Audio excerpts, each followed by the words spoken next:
மாசி பிரம்மோற்சவ விழா 8ஆம் நாள் திருவிழாவில் சந்திரசேகர் குதிரை வாகனத்தில் எழுந்தருளி பக்தர்களுக்கு அருள் பாலித்தார்.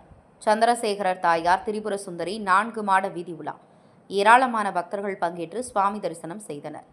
சென்னை திருவொற்றியூர் ஸ்ரீ ஆதிபுரீஸ்வரர் அருள்மிகு தியாகராஜ சுவாமி வடிவுடையம்மன் கோவிலில் மாசி மாத பிரம்மோற்சவ விழா 22ஆம் தேதி துவங்கி வருகின்ற 4ஆம் தேதி வரை நடைபெறும் நிலையில் இந்த ஆண்டு மாசி பிரம்மோற்சவ விழா விநாயகர் உற்சவத்துடன் 22ஆம் தேதி இரவு கொடியேற்றத்துடன் துவங்கி காலை மாலை என சந்திரபிரபை, சூரியபிரபை, நாக வாகனம், சிம்ம வாகனம் உள்ளிட்ட வாகனங்களில் சுவாமி 4 மாட வீதி உலா நடைபெற்று வந்த நிலையில் இன்று அழகிய வண்ண வண்ண பூக்களால் அலங்கரிக்கப்பட்ட சந்திரசேகரர் குதிரை வாகனத்தில் எழுந்தருளி கோவில் பிரகாரத்தை சுற்றி வந்து மங்கள வாத்தியங்களுடன் சங்கநாதம் முழங்க சந்திரசேகரர் தாயார் திரிபுர சுந்தரி எழுந்தருளி பக்தர்களுக்கு அருள் பாலித்தார்.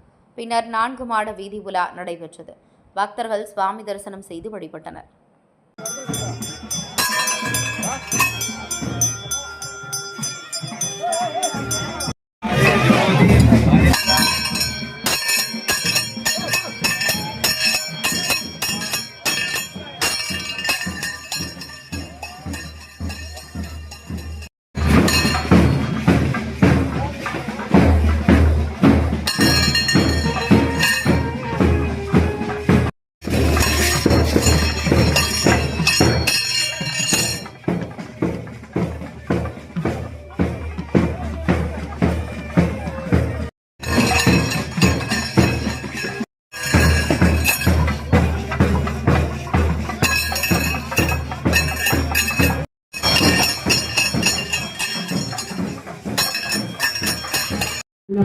नमः ओम खड्वांगिने नमः ओम विष्णुवल्लभाय नमः ओम शिवविष्टाय नमः ओम त्रिपुरांतकाय नमः ओम वृषांकाय नमः ओम वृषभारूढाय